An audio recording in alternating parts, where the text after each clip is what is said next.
as we continue in our series about identity in Christ. Tanungin mo yung katabi mo, sabi mo, kilala mo na ba yung sarili mo? Ayan. Kung hindi pa, well, good thing, patuloy po natin siyang madidiscover sino yung totoo nating pagkatao sa ating Panginoong Hesus. Amen. One of our identity, katulad po nung sinimulan nito 2 weeks ago ng ating Daddy Bishop, is we are complete in Christ. Sabi mo sa katabi mo, kumpleto ka. Ha? Wala kang kulang. O kasi yung iba naiisip, Pastor, kulang ako sa height. Pastor, kulang ako sa tangos ng ilong. Kulang ako ng kaputian. Kulang ako ng boyfriend. Hindi. Sabi mo sa katabi mo, kumpleto ka. Ayan. Kumbaga sa niluluto po, may tawag sila dyan, no? Yung completos recados. Ayan, okay? Sumunod, last Sunday, Kuya Paul, our pastoral, talk about that you are God's special possession. Saksak mo sa utak mo yan, sa ano mo yan, ha? Sa mo yun? Sa puso mo yan, na ikaw ay special siopaw. Hindi, special possession ka ni Lord. Hindi ka basta-basta. Kung lagi mo tinitignan yung sarili mo na mahina, pangit, maitim, mataba, hindi kapatid, special ka dahil sa Diyos. Amen? Sumunod, nung ako po ay nag-preach ng 4 p.m. service natin last week. By the way, ito po yung mga naka-upload na sa YouTube account po natin na JTG Church Global Manila. So, kung nanonood po kayo madalas sa YouTube, instead na makichismis ka sa nangyayari kay Rafi Tulfo in action, okay? Maganda, panoorin niyo po. Tayo mismo ang una mag-support sa YouTube channel po natin. Yan po naman po ay naka-upload para nasusubaybayan po natin yung series natin about identity. So we've talked about last Sunday po nang tayo ay nangaral sa 4 p.m. about our being redeemed. Tayo ay tinubos na ng Diyos. Hindi na tayo yung dating masama. Hindi na tayo yung dating kung ano man yung ugali nating mga pagkakamali natin noong nakaraan sapagkat tayong lahat ay tinubos na ng ating Panginoong Hesus. Amen. Now, this time, we're going to talk about in Galatians chapter 2, verse 20. Sabay-sabay po natin basahin. 1, 2, 3, go. My old self has been crucified with Christ. It is no longer I who live, but Christ lives in me. Ang namumuhay na po sa atin, walang iba kundi ang ating Panginoong Hesus. That's why that is our identity. You are in Christ. Amen? Ang ganda pa, binigyan pa ito ng Colossians chapter 2 verse 10. Nasabi rito, in Christ, you have been brought into fullness. Can everybody say fullness? It's a synonym with complete. Ibig sabihin, buo ka na. Kanino daw? Kay Kristo. Yung kulang sa buhay mo, yung butas sa puso mo, walang ibang makakatakip, walang ibang makakapunan, walang iba kundi ang ating Panginoong Hesus. Kasi ang Bible mismo nagsabi na in Christ, you have been brought into fullness. Kaya yung thinking na siguro nga kay Christ tapos plus career equals to mas magandang buhay. Tama? Minsan naisip natin, si Kristo, si Lord, plus boyfriend, girlfriend, then I can say, I'm satisfied. Minsan naisip natin, Jesus plus money, cars, house, and lot, plus ano pa ba? iPhone 16 will equals me to everything. No. Because sabi nito, kay Christ pa lang, buo na tayo. Because Jesus plus nothing equals to everything. Buo ka sa ating Panginoong Hesus. As long as you have Christ, kapatid, you have everything. Palakpakan naman natin ang ating Panginoon. Parang hindi kayo masaya na kapag na kay Kristo ka, buo ka na. Hindi mo kailangan ng additional na likes. Hindi mo kailangan ng additional na position sa buhay para lang masabing you have everything. As long as you have Jesus in your life. Tanungin mo yung katabi mo, nasa iba si Jesus. Tama? Kung nasa si Jesus, kumpleto ka and you have everything. Amen. Palakpakan naman natin muli ang ating Panginoon. At dito po tayo ngayon mapag-uusapan in Philippians chapter 4 verse 13. Alam na ng karamihan. Tama ba? Actually, kahit di nyo na nga basahin yan, alam ko kahit nakapikit, kaya natin siyang basahin. Alright? 1, 2, 3, go! I can do all things through Christ who strengthens me. Kasi sabi nga doon sa Galatians chapter 5 verse 20, it is no longer I who lives.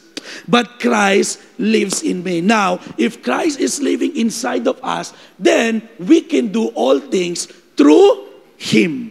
Hindi through our money, hindi through our diploma, hindi through our color, hindi through our beauty or handsomeness, kung meron man tayo, okay? But we can do all things through Christ who strengthens us. So, as we continue to talk about our identity, now naman, we're gonna talk about our capabilities in Christ. Ibig sabihin, yung kakayanan mo nung ikaw ay na kay Kristo na. Sapagkat maraming tao na kay Kristo na, pero hindi naunawaan yung mga capabilities or kapabilidad or capacity niya na kaya niya palang gawin itong mga bagay na ito. Kaya minsan, nai-stuck tayo sa isang sitwasyon na kay Kristo na pero nananatili sa ganitong sitwasyon.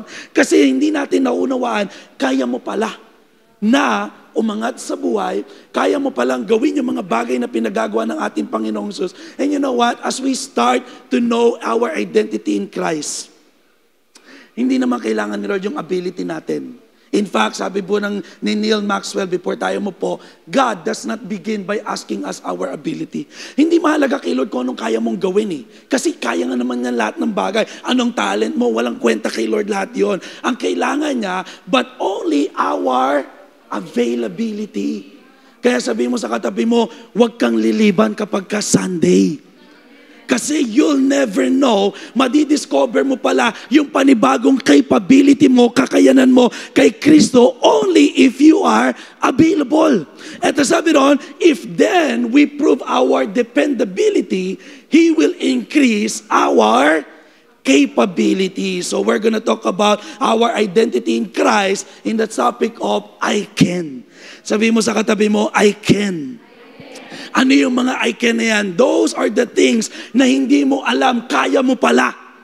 Ito yung mga bagay na hindi mo magawa, pero because of Christ, makakaya pala natin siyang gawin through His empowering grace. Palakpakan natin ang ating Panginoon. At tayo pong lahat ay yumukot manalangin. Panginoon, maraming salamat pong muli sa series na ibinibigay mo po sa amin about our real identity in Christ. And Lord, help us that this morning, hindi lamang namin maunawaan kung sino kami sa iyo, but help us, Lord God, to also embrace, Panginoon, yung capability, yung kaya naming gawin sapagkat it is no longer us who live, but you are living inside of us. So there are things na kaya na naming magawa, Panginoon, na hindi namin kayang gawin noon sapagkat hindi pa namin kilala yung aming tunay na pagkatao. Pero salamat po that this morning, you will open up our minds, our heart, and our spirit to walk in your calling and to do the things na pinapagawa mo po sa amin. As we continue to embrace our new identity, we will now, Lord God, do the things with our capability through you, our Lord Jesus Christ. And everybody say, Amen and Amen. Palakpakan natin muli ang ating Panginoon. Tayo pong lahat ay makakaupo.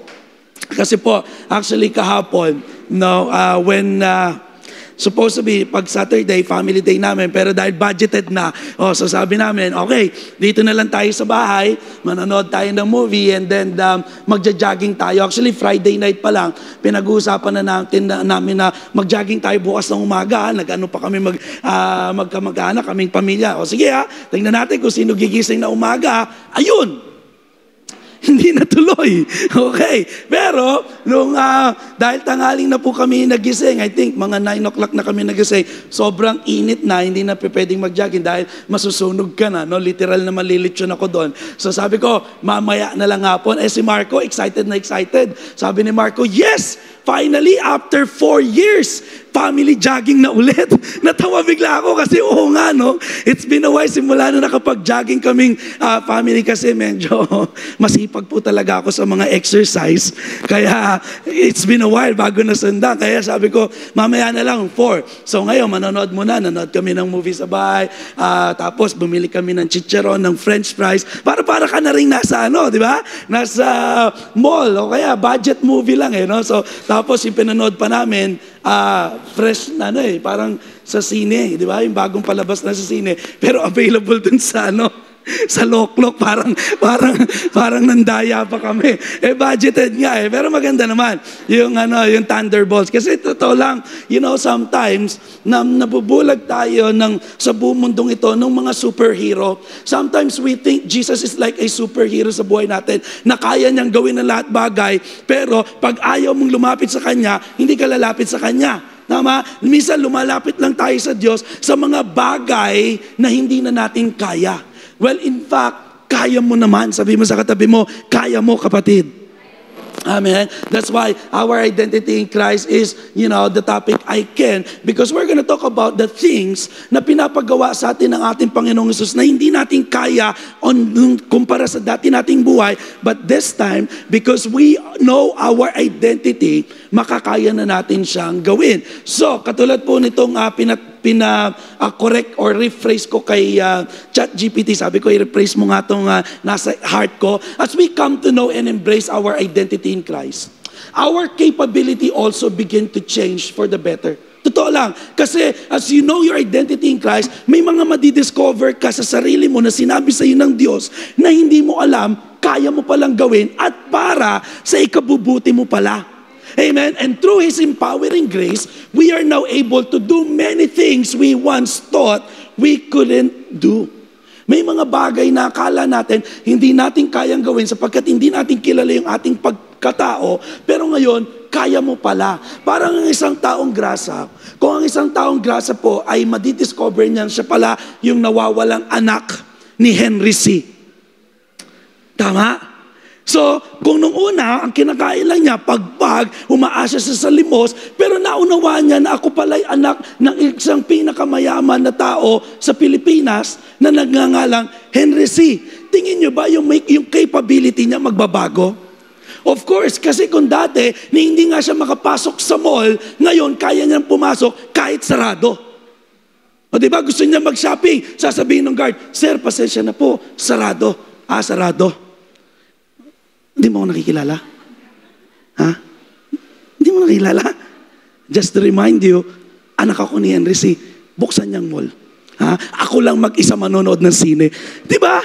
Kaya mo nang magawa yung mga bagay na hindi niya kayang gawin noon sapagkat naunawaan na niya yung kanyang totoong pagkatao. Parang naalala ko nung Friday, kasi sarado na yung mall, after namin kumain, and then uuwi na sana kami, bigla namang gustong mag-share ng asawa ko, sarado na yung mall, So, paglabas, sabi ko, di mo pa sinabi, nung nasa loob tayo, kung kailan pa tayo lumabas. So, nung papasok na siya ulit, hindi na siya pinapasok ng guard, kasi nga, sarado. Pero imagine, kung ang tatay niya si Henry C. sarado, buksan.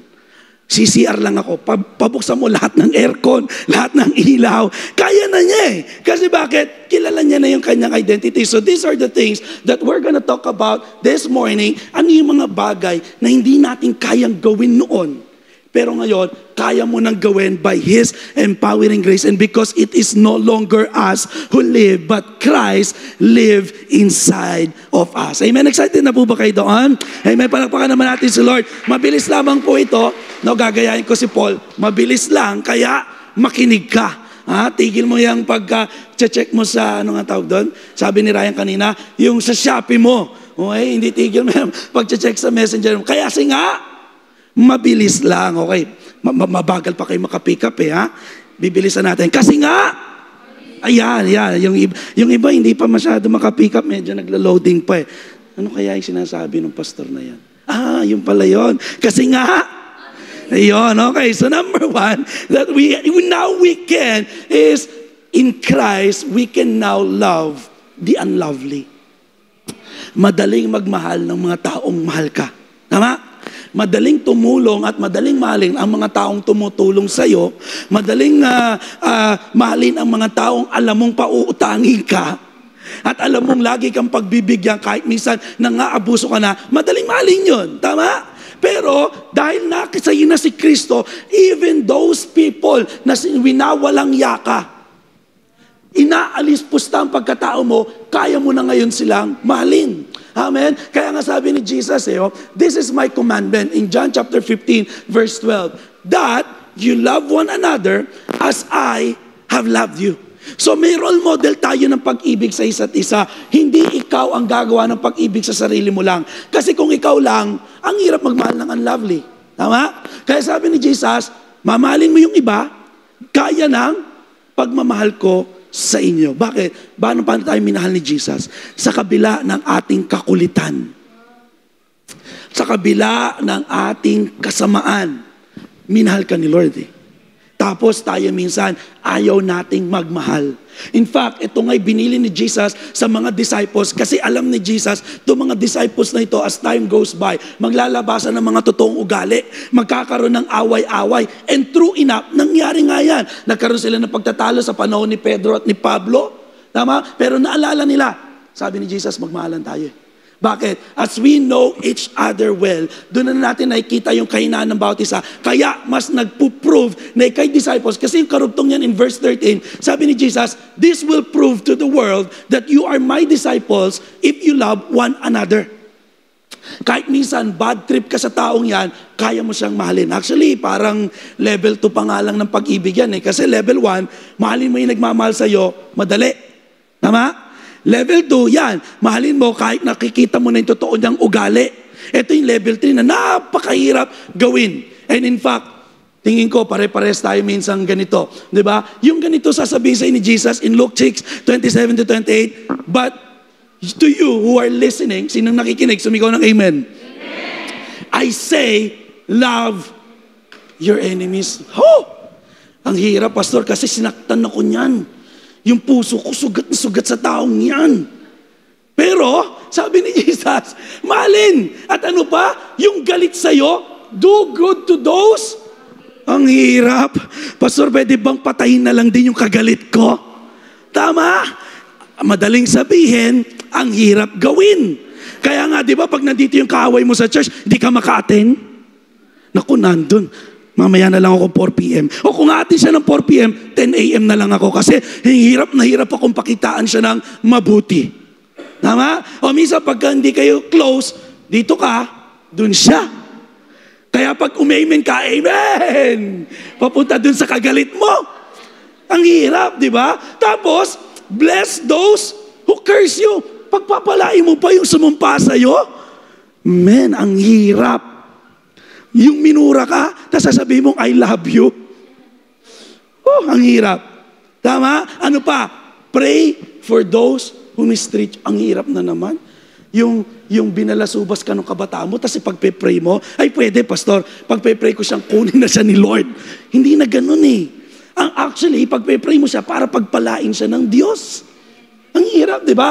Pero, dahil it is no longer us who live, it's Christ who lives in us, kaya na natin silang mahalin. Because we can do all things through Christ who strengthens us. Right? Palawakin pa natin in Luke chapter 6 para mas makita natin yung kabuuan na sinabi ni Jesus about loving the unlovely. Sabi dito, but to you who are willing to listen, I say, love your enemies, do good to those who hate you, bless those who curse you, and pray for those who hurt you. If someone slaps you on one cheek, offer the other cheek also. Hirap. Sinampal ka, tapos ibibigay mo pa yung kaliwa. Normally, pagka sinampal ka, may 1-2 ka na eh. Tama? Pero ito, sinasabi ni Jesus, bigay mo pa yung kabila. Ano pa? If someone demands your coat, offer your shirt also. Hiniram yung coat mo, hiningi yung iyong coat, bibigay mo pa daw yung damit mo. Ang hirap. Right? Ano pa sabi dito? Give to anyone who asks. And when the things are taken away from you, don't try to get them back. Kung kita mo yun, pag may hiniram sa'yo, talagang hindi marunong magsole, bigay mo na daw. Ang hirap, di ba? Kasi normally pag ganyan, paparinggan mo, ang lakas manghiram, hindi nagsusole. Nung nangutang ang bait-bait, nung sisingilin, siya pang galit. Di ba? At yung golden rule, ito sabi ng golden rule, do to others as you would like them to do to you. If you love only those who love you, why should you get credit for that?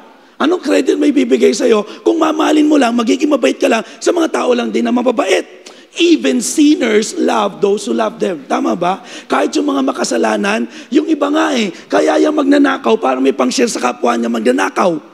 May ganun eh. Tama? Kaya yan nagagawa ng masama para makabili ng drugs nila para i-share din sa mga kapwa niya addict. Kasi marunong din sila gumawa ng mabuti. Sabi niya, and if you do good only to those who do good to you, why should you get credit? Kung gagawa ka lang ng mabuti sa gumagawa rin sa iyo ng mabuti, anong mapapala mo doon? Even sinners do that much. In fact, yung mga makasalanan daw, mas mabait pa nga sila minsan kumpara sa atin pagdating sa pakikipagkapwa-tao eh. Pero ano magiging kaibahan natin sa kanila? Tuloy natin, sabi ni Jesus, and if you lend money to those who can repay you, why should you get credit? Kung magpapairam ka lang sa mga taong alam mong kayang magbalik sa iyo, kaya nga po totoo lang, sa church, pinagbabawal talaga natin yung utangan. Kasi maraming nasirang relationship dahil sa utang. Hindi ka magpautang, pero kung kaya mo naman, tumulong ka na lang. Actually, madalas, na yun yung sinusunod nating tinuro din sa atin ng ating Daddy Bishop. Bro, di kita mapapayaran, pero ito, sa'yo na lang, makatulong lang sa'yo. Kasi kesa masira yung ating relationship sa pera. Right? Even sinners will lend to other sinners for a full return. Love your enemies, do good to them, lend to them without expecting to be repaid, then your reward from heaven will be very great. And you will truly be acting as children of the Most High God. Napapakita pala natin yung totoo nating identity kay Kristo pag sinunod natin itong love the unlovely. Kasi yung sabi nyo, then you will be truly acting as children of the Most High God. Kapag marunong tayong umabot sa mga taong hindi kaabot-abot. Kasi sabi dito, even our God, for He is kind to those who are unthankful and wicked. You must be compassionate just as your Father is compassionate. Hindi madali, pero sabi mo sa katabi mo, it is no longer you who lives. Hindi na ikaw yung namumuhay, kundi Christ lives in you. Therefore, we can do all things through Him who will strengthen us. That's why we can now love the unlovely. Kung sino man yung kagalit mo, kapatid, ikaw na unang makbang. Pwede ba? This week, ikaw na unang makbang. Sis, bro, I'm really sorry for what happened in the past. I just want to tell you, mahal kita kay Lord. Hindi mo kayang gawin yun kung ikaw lang, promise. Kasi kung ikaw lang gagawa noon, paparinggan mo, baka murahin mo pa nga siya sa chat eh. Pero, through His empowering grace, sapagkat hindi na nga tayo ang namumuhay kung hindi si Kristo na. Kung sino man yung alam mo, hindi mo kagaanan ng loob, hindi na tayo ng tawad. Mag-show love na tayo. And I also want to encourage you and challenge you this week, sino yung mga taong kailangan natin pagpakitaan ng mabuti? Gawin natin. Amen? Sino yung mga taong ginawang ka na masama, palitan natin ng kabutihan. Ipag-pray natin yung mga nag-mistreat sa atin. I-bless natin yung mga nag-curse sa atin because through that, we truly be acting as children of the Most High God. Amen? Number 2 na kaya natin gawin na hindi natin alam, kaya na pala natin gawin is in Christ, I can freely forgive. Kaya mo na ngayon magpatawad ng walang hinihinging kapalit. Tama? Sige, mapapatawad lang kita pag di ka na nag-church. Bandang ulit, dinamay mo pa yung Diyos. Tama? Mapapatawad lang kita kapag lumuhod ka sa harapan ko. Wow! Minsan ganun tayo manghingi ng kapalit. Ikaw nga pinatawad lang din. Amen? Kaya nga sabi ng Bible in Colossians chapter 3 verse 13, make allowance for each other's faults and forgive anyone who offends you. Remember, tandaan daw. Can everybody say remember? Baka sakaling nakakalimot ka na eh. Maalala mo daw that the Lord forgave you, so you must forgive others. I don't know gaano man kabigat yung nasabi sa'yo, pinakita sa'yo, ipiniramdam sa'yo ng tao. Actually, ang kinakausap dito ni Pablo, yung church sa Colossa, meaning mga Christian. Kasi totoo lang, minsan tayo ang nagkakasakitan. Pero sa kabila ng lahat ng yun, tingnan nyo nag-advance info na nga si Pablo, make allowance for each other's fault. Ibig sabihin, alam ni Pablo, magkakamali tayo sa isa't isa, pero magbigay ka na ng allowance, hindi perfect yung katabi mo. Tingnan mo siya maigi. Sabi mo, willing akong patawarin ka. Kung darating man yung time, magkakaroon tayo ng misunderstanding, willing akong patawarin ka sapagkat ako man din, pinatawad lang din ng Diyos. Amen? Hindi natin kaya sa ating sariling laman. But remember, we can do all things through Christ because it is no longer us who lives, but Christ lives in us. Amen? Ephesians chapter 4 verse 2, pinaalalanan ulit ni Pablo ang church natin sa Efeso. Be kind and compassionate to one another, forgiving each other just as in Christ God forgave you. Kaya yung mga nakasakit sa iyo, maaaring wala sa church, yung nanay mo na masyado kang inalipusan ng kabataan, yung kapatid mo, kamag-anak mo na binuli ka, let's release forgiveness freely. At alam niyo, may kasabihan na ituturo sa atin na ating bishop, yung pagpapatawad, hindi na nga to para dun sa taong nakasakit sa iyo eh. Yung pagpapatawad para na sa iyo, so you can ease or release the burden, the pain, the guilt, the hurt na nagawa sa iyo ng taong yun. Kasi minsan yung nakasakit sa iyo, ayun, tuwang-tuwa sa buhay. Tapos ikaw naman, kaya pag narinig mo yung pangalan niya, bad trip. Tapos pagka nakasalubong mo, nakasama mo sa church, kapangalan ng kinagagalitan mo sa labas, huwag kang titigil sa akin, bro. Sasamain ka. Kapangalan mo yung nanakit sa akin. Grabe naman. Be freely forgive. Because again, in Christ, we can freely forgive. Another thing na kaya na natin gawin na hindi natin kaya before, in Christ, I can display joy. So, dahil na kay Kristo ka na, lalo't nagpupunta tayo sa church, pwede ba? Sabi mo sa katabi mo, pakiusap. Bawal dito ang nakasimangot. Tingnan mo yung katabi mo kasi sama sana na sasabihin ko, wag na lang. Wag ka nang sabihin. Kasi pumapangit ang nakasimang. Tingnan mo ulit yung katabi mo. Na kay Kristo ka na, lagi ka pa rin palugi pag tinignan. Totoo lang kapag yung maganda yung nangyayari sa buhay mo, ang daling ngumiti. Tama? Nasa labas ka pa nga. Good morning, sister. Good morning, brother. What's our breakfast? Pero porbahan mo, pag magkaaway ang mag-asawa, kapag delay ang sahod, kapag may sakit karamdaman, tapos pinagpe-pray niya, hindi tinupad ng Diyos, bad trip yan. Pupunta yan dito, kala mo naka-MM kayang buhay. Sabihin sa leader, agara joy, agara joy, agara joy. Siya naman, ay, ang kaaway kami mag-asawa, ang hirap mag-joy. Hindi na, kasi na kay Kristo ka na, ano man ang ating pinagdadaanan, kaya pa rin natin sabihin, I got a joy in Christ, sapagkat it is no longer I who lives, but Christ lives in me. Kasi totoo naman, yan naman talaga ang trabaho ni Satan, alisan tayo ng joy. Bakit? Sabi ng Bible, the thief does not come except to steal and to kill and to destroy. Ano yung kikil niya? Ano yung i-destroy niya? Ano yung i-steal niya? Lahat ng meron tayo kay Kristo, maaring isa dyan ay joy.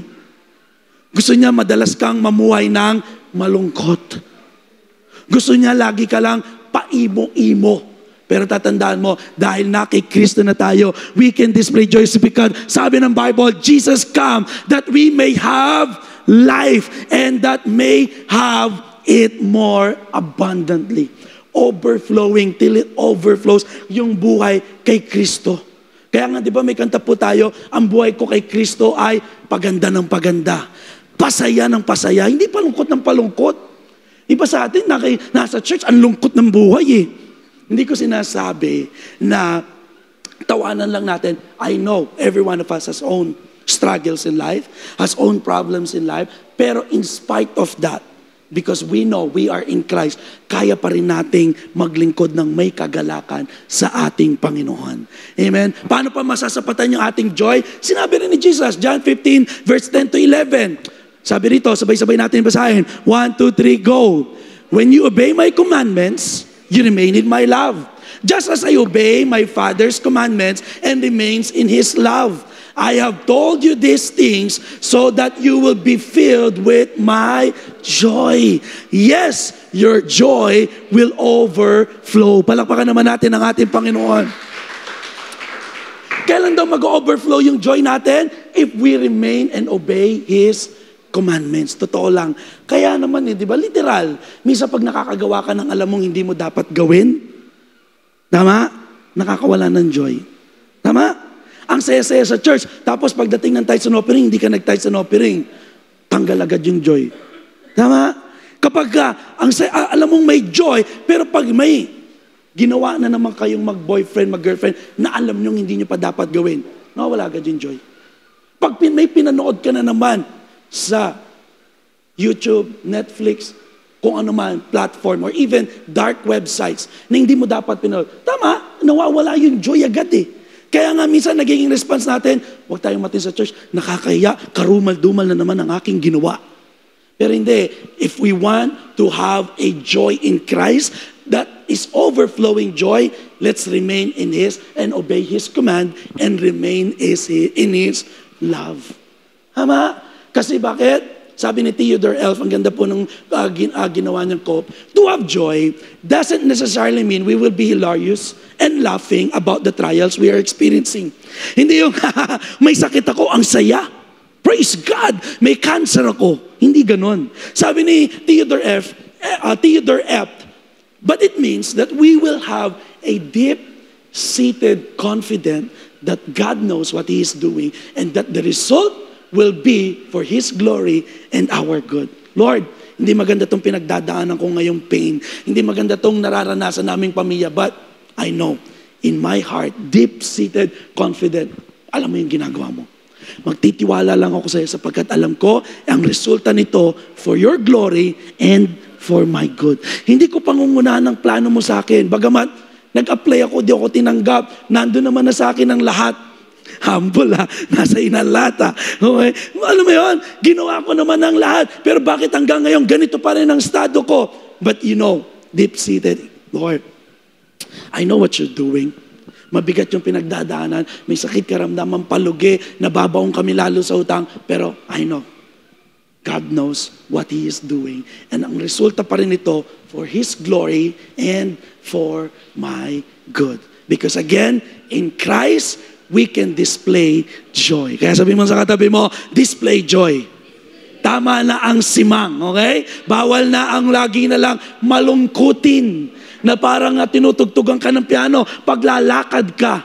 Alright? Now, another thing as we continue to discover what are the things that we can now do, our capability as we know and embrace our identity in Christ, because in Christ, we can now show grace. Kung paano tayo kinabagan lang ng Diyos, nagiging mahabagi na rin tayo sa kapwa nating mga Kristiyano at sa tao. Kita niyo sabi ni Micah chapter 6 verse 8, you mortals, tayo bilang mga mortal lang, Lord, the Lord has told you what is good. And this is what the Lord requires from you, to do what is right. Not what you feel, but to do what is right. Because what you feel are misleading. What you feel is not always real. So, ano daw dapat natin gagawin? Let's do what is right.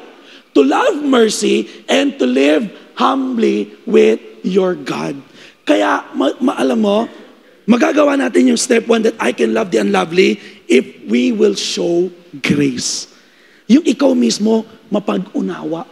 Ikaw mismo mapagpatawad, mapagbigay ng grasya. Hindi yung ikaw mismo napaka-stricto mo sa buhay na konti pagkakamali, sibak, alis. Konti pagkakamali, galit. Hindi na eh. Kasi dahil ikaw man din ay binayayaan lang din ng Diyos ng kabutihan niya, it's time for us to show also grace to others. Amen. Ang ganda nito sa Tagalog, Philippians chapter 4 verse 5. Basahin natin. 1, 2, 3, go. Ipadama ninyo sa lahat ang inyong kabutihang loob. Malapit nang dumating ang... Kapag ka ba ikaw dinidescribe ng kapamilya mo, nakikita kaya talaga sa iyong mabait ka? Ano kaya ang dinasabi ng tao sa atin, sa bahay natin, sa office natin, sa school natin, sa negosyo natin? Ano kaya ang nadidescribe nila kapag naisip nila yung pangalang Mark Benin? Ano kaya may isip nila kapag sinabi yung pangalang Herwin Mabini? Or Jelwin Blasi? Or Eugene Adan? Nawa, mga kapatid, sabi ng Bible, ipadama natin. Hindi mo lang pwedeng sabihin mabait ka. Kailangan, nararamdaman nila yung kabutiang loob mo. Bakit daw? Malapit nang dumating ang Panginoon. Now, don't get me wrong, you're not gonna do the good works para maligtas. We are not saved by good works, but we are saved for good works. Kaya ka niligtas ng Diyos para makagawa ka ng mabuti. Dapat may ebidensya lang na tayo nga talaga ay Kristiyano na. Nakakalungkot, Kristiyano ka na, ikaw pa unang palamura sa opisina. Ikaw pa unang nag-aaya ng sugal. Ikaw pa unang, alam mo yon, hindi nakikita yung kabutiang loob na meron tayo kay Kristo. Kaya sabihin mo sa katabi mo, show grace. Ang ganda nung sinulat ni Lewis Howes, ni yung the founder of the School of Greatness, sa madalas ko napapakinggan. Ay, mamaya pa pala yun. Sabi dito ni Dorothy Kilgallen, I think sometimes it is more important to be gracious than to win. Actually, ito yung tinuro sa amin ni Daddy minsan nung kami po ay naglalaro ng basketball. Kasi medyo hindi pa ako born again that time. Sama lang ako sa basketball. Nagulat siya, nagmura ako. Kasi 2010, tapos I think 17 years old that time or going 18. Gulat siya, nagmura ako. Tapos sobrang taas ng competitive drive ko.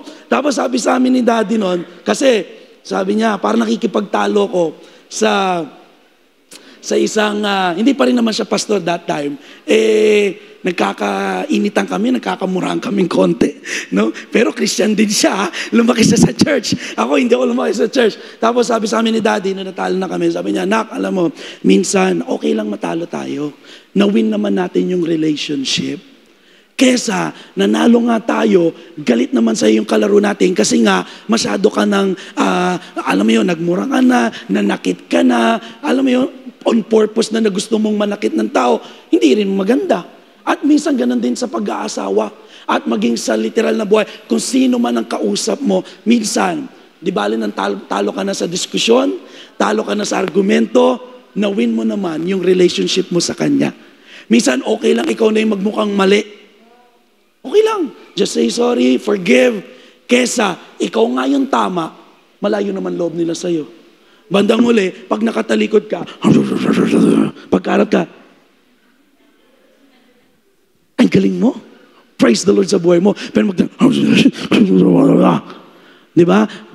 Minsan, sa buhay, mga kapatid, whatever situations you are, minsan okay lang talo na tayo sa diskusyon, talo na tayo sa argumento, maging gracious na lang tayo, at through that, nawiwin pa natin yung buhay nila para kay Kristo. Magtataka, bakit ganun pinahiya kita? Sige, palakpakan naman natin ang ating Panginoon. Pinahiya kita kanina sa opisina, ba't ang bait mo, nilibre mo pa ako ng lunch? Hindi, may lason kasi yan eh. Hindi, wala nang lason. Kundi mabait ka lang. You know, through your good works, through you showing grace, nawiwin natin yung mga tao. Minsan kasi, argument tayo ng argument. Gusto mo, ikaw lagi tama. Ikaw. Ayaw naman nila sumama sa'yo. Kasi feeling nila, masyado kang, alam mo yun, perfectionist, I don't know. Let's just always show grace to one another. Amen? Sabi ni Lewis Howes, the founder of School of Greatness, at your funeral, no one will talk about your bank account, your watch collection, the cars you had, the number of hours you've worked. They will talk about your loyalty, your positive memories, how loved you made them feel, and your generous heart. Remember that. Sabi mo sa katabi mo, alalahanin mo yan. Lalo po, for the past, yung last month, or this month lang din yata, nung namatay yung aking lola, yung namatay yung mga napuntahan ko po na ibang patay, wala nagsabi kung ano natapos nila eh. Yung pagdating sa eulogy, walang nag-describe kung gaano kayaman yung namatay. Walang nag-describe kung anong kotse, relos ang meron sila. Alam niyo, madalas dinidescribe, eto, yung kabutihan, yung masasayang maalaala na naramdaman ng mga taong naiwanan nila. Kaya mga kapatid, baka masyado kang, alam mo yun, masyado kang makumpit sa bawat isa, nas nakakalimutan mo, you should build relationship to them. Para pag nawala ka, hindi nila alalahanin kung gaano ka kayaman. Ang alalahanin nila, how you made them feel. Amen. Nakakatawa nga yun sa lola ko kasi isa sa mga naalala nung talagang tunay niyang apo, yung yung paano sila tinuruan magtongits at saka solitaire. Nakakatawa. Pero most of them, yung mga masasayang maalala, paano nagmahal yung lola namin na yun, paano nag-aalaga hanggang kagabi sa GC namin, yung isang tito ko na kapatid noon, naalala niya, gano'n daw kabait, sabi niya, naalala niyo, wala na akong twin, sabi niya kasi, kukwenta ko na lang sa'yo, hindi naman siya nanonood nasa Amerika siya, sabi niya, wala na akong mapagsabihan ng hinaing. Kasi lagi daw ina-advise sa kanya ng lola naming namatay, ikaw na ang nakakaunawa, ikaw na umunawa. Parang na-appreciate ko hindi lang pala pang Kristiyano yun. Maging yung mga kamag-anak ko na Catholic, alam nila na ikaw nakakaunawa, ikaw umunawa. Kasi sabi ni Daddy Bishop, hindi si Daddy Blanay, yung tatay po niya, mas mapalad ang taong umaabot o umuunawa kesa sa taong inuunawa. Kaya sabi mo sa katabi mo, tayo na ang umunawa. Amen. Tapos sabi nung tito ko na yon, maglalabas siya ng sama ng loob, papayuan siya ng lola ko, tapos ang gagawin daw niya, sasabayan niya ng pautang. Tawa kami ng tawa sa GC kagabi habang nag-uusap-usap silang mga medyo matatanda na. Alright? Sumunod, no? In Christ, we can love the unlovely, we can freely forgive, we can display joy, we can show grace. Pang-lima po, in Christ, we can be humble. Kay Kristo, kaya na natin ngayong magpakumbaba. Na in reality, ang hirap gawin nito. Lalo kapag ka talagang maigo ka, na ikaw yung magpapakumbaba. Sabi niya, hindi. Lumuhod ang may sala. Minsan ganyan tayo, di ba? Mapahiya ang ganyan-ganyan. Hindi na. Ngayong dahil Kristiyano na tayo, hindi natin siya kayang gawin noon. But I can do all things through Christ. Because it is no longer I who lives, but Christ lives in us. Look, sabi ng James chapter 4 verse 1, humble yourselves before God or before the Lord and He will exalt us. Luke chapter 14 verse 11, for whoever exalts himself shall be abased, and he that humbles himself shall be exalted. Mapapansin mo minsan kung sino yung walang kamuwang-muwang, yun pa yung natawag dyan, na itataas ng Diyos. Yung tinitingnan minsan ng tao na mahina, walang alam, mangmang, mapurol, walang tinapos, walang kakayanan, yung pa yung mas inaangat ng Diyos. Kasi minsan mas gusto ng Diyos yung wala ka may pagmamalaki. Para kung itaas ka man ng Diyos, wala ka pa rin maipagmalaki. Amen? Kaya sabi mo sa katabi mo, humble lang kapatid. Amen? Kung gusto mong patuloy kang i-level up ni Lord, humble yourselves before the Lord. Amen? Ang ganda ng sinabi ni Unknown. Kilala niyo si Unknown? Ako rin, hindi ko siya kilala Hanggang ngayon nga, hinahanap ko pa Sino ka ba? Pero ang ganda ng quotes niya. Sabi niya, stay humble and never think that you are better than anyone else. Stay humble lang. Huwag mo isipin magaling ka sa iba. We are all humans and crave for acceptance and love. Always stay humble because you never know, yung tao palang makakausap mo, hurt people na nangangailangan din ng acceptance ng love. At kanina lang makikita yon, dapat unang-una sa atin. Hindi yung tayong unang-unang nananakit sa kanila. You know, a mistakes that makes you humble is better than an achievement that makes you arrogant. Tingnan niyo po ito Yung nagkamali ka, pero tinuruan ka maging humble, mas maigi na. Kesa, nag-success ka nga, sumakses ka nga sa buhay, naging arrogante ka naman. Doon na lang ako sa nagkamali, pero through that mistakes, nagpaka-humble. Huwag naman tayo na nga yung nagka-mistake, tayo pa yung naging arrogant. Malupit ka na nun, pare. Mukha kapatid mo talaga si Taning nung pag ganun ka. Hindi na. Pag nagkamali, be humble. Accept, say sorry, ask for forgiveness, kesa sumakses ka nga, tapos naglo-look down ka na sa iba, pangit din. Amen? May natututunan po ba tayo so far? Parang Bible study lang, no? Anyway, sumunod, no? In Christ, I can keep my cool. Pag nakikristo ka na, hindi ka na yung magagalitin. Yung konting kibot, halos magmumura ka na agad sa galit. Tama? Yung konting pagkakamali, ang bilis mo agad mawala ng temper. Hindi na Kasi dahil na kay Kristo ka na, kaya mo na laging magbigay ng kalmado lang. Keep calm. Christian tayo. Hindi na ikaw yung unang laging palamura, palagalit. Tingnan niyo sabi ng Bible, in Proverbs 15 verse 18, a hot-tempered person stirs up conflict. But the one who is patient comes a quarrel. Kung sino yung mainitin ng ulo, mas nag-uumpisa lagi ng gulo. Uy, parang rhyme yun Mainitin ng ulo, nag-uumpisa ng gulo. Break it down. Ito parang hindi rhyme. But the one who is patient comes a quarrel. At kung sino man yung pasensyoso, kinakalma ang kaguluhan. Ibig sabihin, mag-aaway na, pero dahil kalmado ka lang. Relax. Born again ako. I should be calm. Okay? Sabi ng Proverbs 29:11, a fool, ang mangmang, vents all of his anger. Yung mga tao palang madalis magalit, at kung ano-ano agad sinasabi, mangmang. Pero ang matalino, but a wise man brings himself under control. Yung tipong galit na siya, pero nagbibigay pa rin siyang benefit of the doubt. Hindi niya sinabi yun. Mas paniniwalaan ko pa rin yung ikakabuti ng relationship namin kesa magalit lang ako basta sa kanya. At minsan, nakakatawa nga yung ibang excuse ganito, Pastor, ginamit na naman ng Diablo yung anak ko, kaya ang bilis na naman uminit ng ulo ko. Pastor, parang ginagamit ni Satan yung asawa ko para mabilis uminit ang ulo ko. Sa isip-isip ko, ikaw nagpapagamit kay Satanas. Kasi hanggang ngayon, hindi mo ma-accept na kailangan kay Kristo, kalmado ka lang dapat. Because in Christ, you can keep my cool. Paano malalaman kung talaga nakikip mo na yung cool mo? Yung wala lang problema? Di ba? Paano mo masasabing, Lord, bigyan mo po ako ng pasensya, Lord, para hindi mo ako magalit. Lord, sige na. Lord, pakibilisan. Lord, ano ba?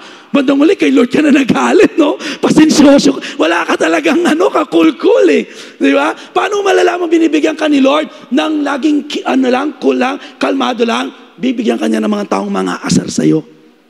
Gagamit yan ng boss mo, ng katrabaho mo, ng classmate mo, even yung pinakamamahal mo, minsan i-allow ni Lord para ma-check, marunong ka na bang mag-self-control? Bandang uli kasi sasabihin mo pang ginagamit sila ni Satan, pero totoo, ikaw minsan yun eh. No? So sabi pa rito, a person without self-control is like a city with broken down walls. Kahit anong sabihin mong lakas mo, pag wala kang self-control, para ka daw isang city na walang gwardya, wala man lang covering, kasi broken down yung walls mo. Kaya, kay Lord, kapag nakay Kristo ka na, it is no longer I who live, hindi ka na ngayon magagalitin. Amen? Hindi ka na ngayon palamura. Hindi ka na ngayon, madaling maghiganti. Mata lang din ang walang latay. Hindi ka na ganon. Kundi, you will bless those who curse you, you will pray for those who mistreat you, and you will love your enemies. And last but not the least, as we continue to embrace our new identity and embrace our capability na kaya natin gawin in Christ, we can now watch our words. Hindi na ngayon tayo masakit magsalita. Hindi na tayo, ako po honestly, kapag nagkakaroon kami ng open heart talk ng aking mga anak, madalas, ang mga nasasabi nilang, lagi kong nasasaktan sila minsan sa salita.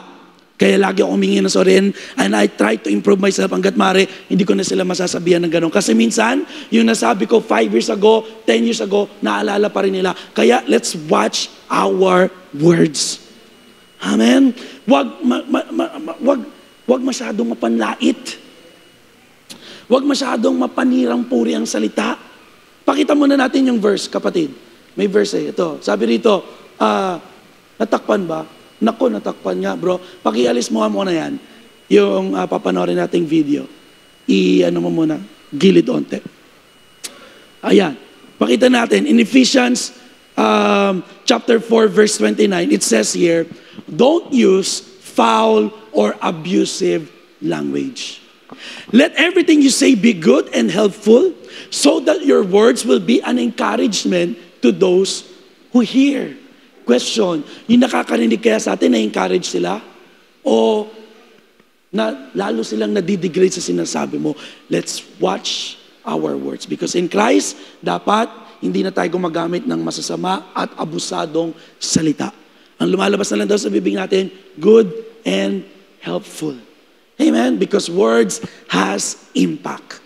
Ano yung impact na yon? It's either you hurt them or you heal them. Sabi ng Bible in Proverbs 16 verse 24, gracious words are honeycombed, sweet to the soul and healing to the bones. Kaya mga kapatid, lagi po tayo magbabantay ng ating sasabihin. Kasi nga, mga Kristiyano na tayo, si Kristo na ang namumuhay sa atin. Therefore, hindi na tayo magiging balasuba sa pagsasalita. Amen? As you grow deeper in relationship with Christ, nagiging ganito na yung ating pananalita. Pakipindot na yung ating panonooring video. And let's watch this short video.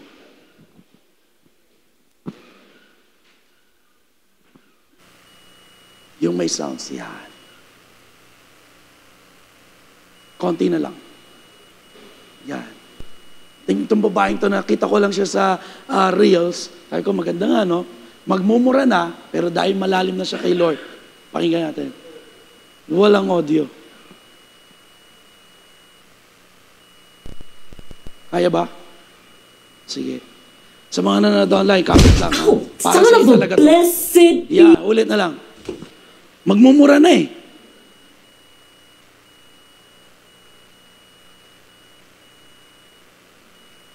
Na-delay ah. Apo. Konti na lang po, mga kapatid. Kapit lang, ha? Keep cool. Cool lang, cool, ha? Huwag kayo mabad trip kasi, ina-apply na natin agad yung natututunan natin, eh. Kalmado lang, okay lang, kapatid. Sige lang. We'll be patient. Tagal? Hindi. Joke lang. Pinapasaya ko lang sila. Konti na lang yan, ha? Sige lang, kapatid. Nakakatuwa to, pero makaka-relate tayo. Yung mga nanonood online, ha? Stay lang kayo dyan, kapatid. Relax lang. Oh, son of a blessed be the name of the Lord for your glory. Napapa-worship? I will do it. Mother Mary, did you know that your baby boy shackles off my feet so I can dance?